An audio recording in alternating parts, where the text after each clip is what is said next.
Selamat berjumpa kembali dengan saya Maro di Maro Channel.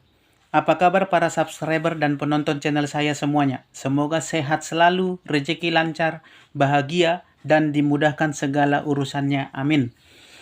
Di video kali ini, kita mau membahas tentang hak-hak konsumen, terutama hak konsumen leasing yang kredit macet, yang gagal bayar, baik yang masih terdampak COVID atau memang usahanya sedang tidak jalan. Sebenarnya sudah beberapa kali saya bikin video tentang hak-hak konsumen dan bagaimana cara mengatasi debt collector.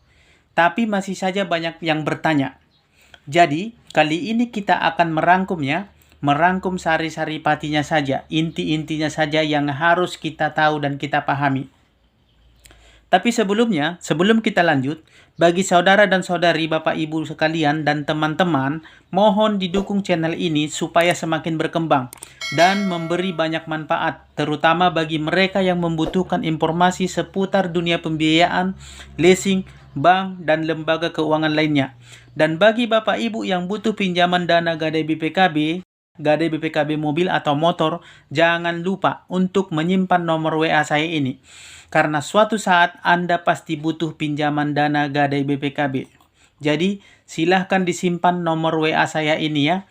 Karena selain melayani konsultasi gratis mengenai pinjaman Gadai BPKB, kami juga memberikan cashback uang tunai hingga 10 juta rupiah lebih untuk setiap konsumen yang mengajukan pinjaman Gadai BPKB lewat nomor WA ini. Baik, kita lanjut pembahasan kita. Seharusnya konsumen mengetahui hak-hak mereka ketika mereka berurusan dengan leasing. Di dalam hal ini tentunya yang berkaitan dengan nunggak cicilan atau tidak mampu bayar cicilan. Nah, sekarang dasar hukum dari debt collector itu atau penagih hutang ini ya, sebenarnya tidak ada aturan yang mengatur khusus tentang debt collector ini.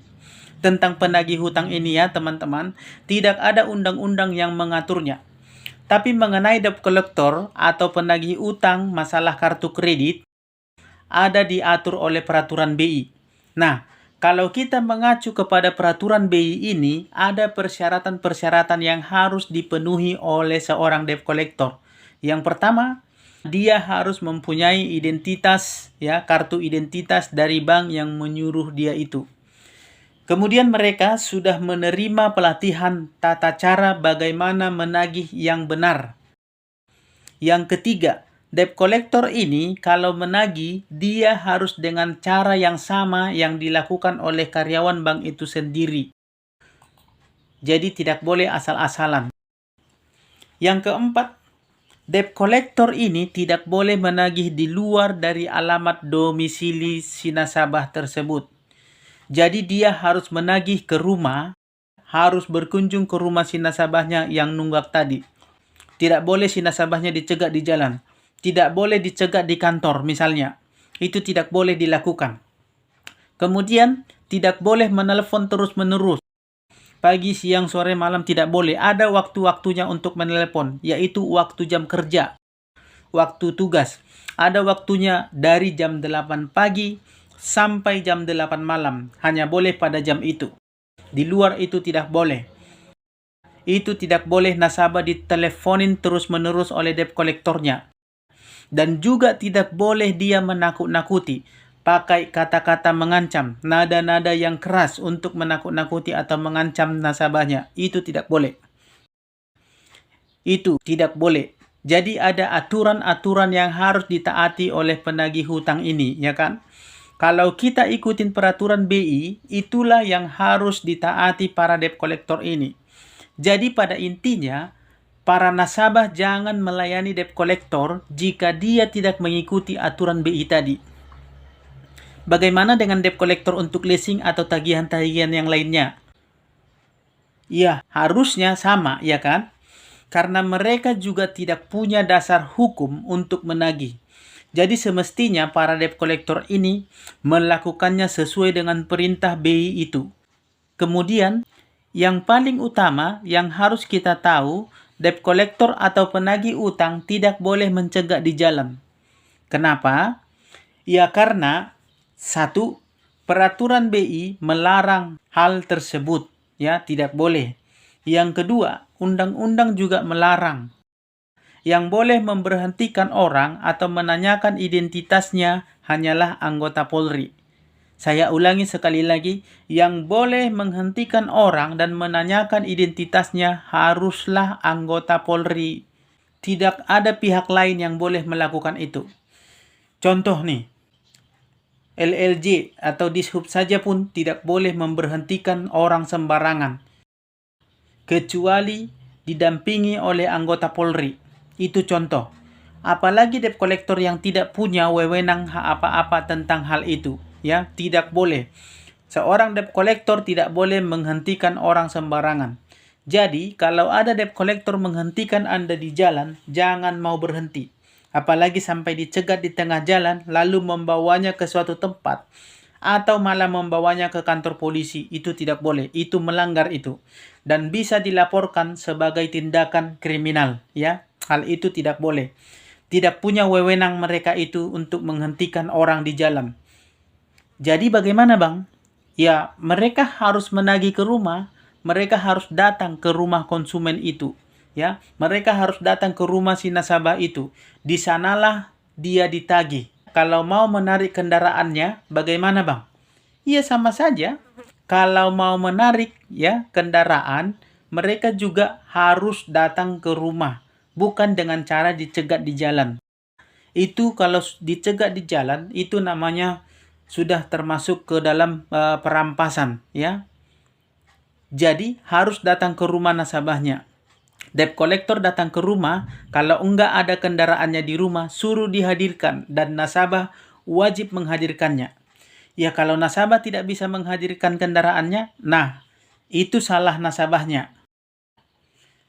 Intinya tidak boleh mencegat di jalan atau memberhentikan orang di sembarang tempat. Ya. Jadi kita harus taati aturan. Kemudian yang tidak kalah pentingnya, debt collector kalau dia mau menarik kendaraan, ingat, Anda tanyakan identitasnya ya. Minta surat tugasnya, minta surat kuasa dari leasing atau bank yang menyuruh mereka. Lalu hubungi pihak leasing atau pihak banknya untuk memastikan apakah benar mereka yang mengutus debt collector ini untuk menagih atau menarik kendaraannya. Itu yang pertama. Yang kedua, minta sertifikat fidusianya. Dan yang terakhir, harus ada surat izin dari ketua pengadilan setempat. Harus ada penetapan dari pengadilan. Kalau tidak ada, tidak boleh mereka menarik kendaraannya. Itu pun eksekusinya harus dilakukan di rumah nasabahnya.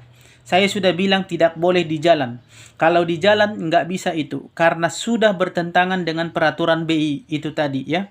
Jadi tidak boleh. Begitu ya rekan-rekan, teman-teman. Anda tinggal pegang itu aja. Ketika Anda gagal bayar atau tidak mampu bayar kredit, jangan mau diberhentikan di jalan. Mereka tidak punya wewenang untuk menghentikan Anda. Kecuali mereka datang ke rumah. Kalau mereka datang ke rumah, ya Anda terima mereka di rumah. Nah, kalau di rumah, Anda wajib juga menghadirkan kendaraannya. Ya, unitnya hadirkan di depan debt collectornya. Lalu bicarakan baik-baik. Seperti atau sesuai prosedur tadi. Kalau memang harus ditarik itu tadi syaratnya ya, minta sertifikat fidusianya. Lalu minta surat izin penetapan dari pengadilan. Tanpa itu, jangan serahkan kendaraan Anda. Kalau Anda serahkan dan Anda tanda tangani, berarti itu artinya Anda ikhlas memberikan kendaraan Anda. Tetapi kalau Anda tidak tanda tangani dan Anda tidak mau menyerahkan, itu tidak akan bisa dipaksa, ya. Tapi kalau Anda tanda tangani, berarti Anda ikhlas, sudi, rela menyerahkan kendaraannya. Jadi hal itu sah-sah saja. Tapi selama Anda tidak mau menandatangani dan tidak menyerahkannya, maka pihak leasing wajib menunjukkan sertifikat fidusia tadi dan surat izin penetapan dari pengadilan tadi ya. Kalau itu tidak ada, salah satu tidak bisa ditunjukkan, maka berarti mereka tidak bisa dan tidak berhak membawa kendaraannya.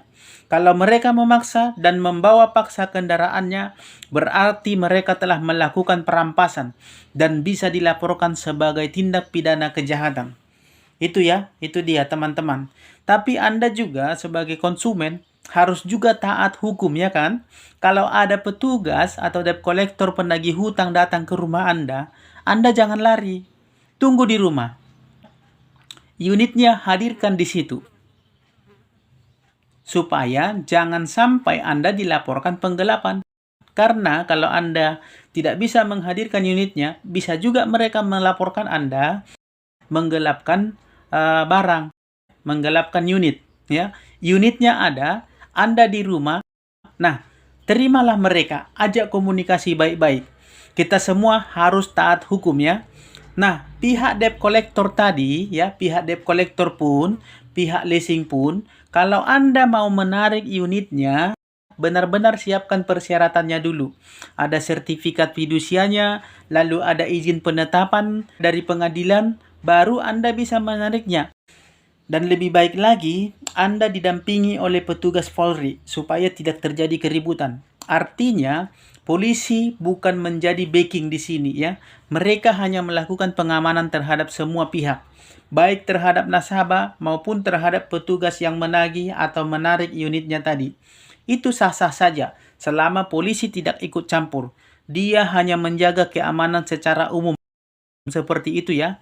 Jadi kita semua harus taat hukum, baik nasabah maupun debt collector atau leasing yang ingin melaksanakan hak-haknya harus taat hukum. Begitu, ya, teman-teman. Mudah-mudahan dengan adanya video ini kita jadi paham, kita jadi tahu, ya, hak-hak kita dan tahu kewajiban kita. Tapi ingat, teman-teman, jangan juga dengan adanya video ini Anda jadi tidak mau bayar cicilan Anda, ya. Cicilan Anda jadi menunggak. Teman-teman juga jangan dengan adanya video ini Anda jadinya tidak mau membayar cicilan. Ketika Anda tidak bayar cicilan, nunggak-nunggak, lama-lama kan STNK-nya nanti mati. Ketika Anda mau memperpanjang, tentu tidak bisa. Sama saja nanti kendaraan Anda jadi kendaraan bodong. Jadi semuanya sudah ada aturan mainnya sebenarnya, ya. Tinggal kita menjalankannya saja sesuai dengan peraturan yang berlaku. Mudah-mudahan ini menambah wawasan kita. Dan kita semua paham. Jadi, baik nasabah maupun leasing maupun debt collector, ya, paham untuk menjalankan fungsi dan tugasnya masing-masing serta hak-haknya masing-masing. Menjalankan hak dan kewajibannya sesuai dengan aturan dan peraturan yang berlaku. Oke? Tetap semangat, tetap kuat, dan jangan pernah putus asa. Karena semua masalah pasti ada jalan keluarnya. Dan di setiap kejadian pasti ada hikmahnya. Selalu ada harapan untuk lebih baik lagi di masa yang akan datang. Semoga konten ini bermanfaat dan salam sahabat.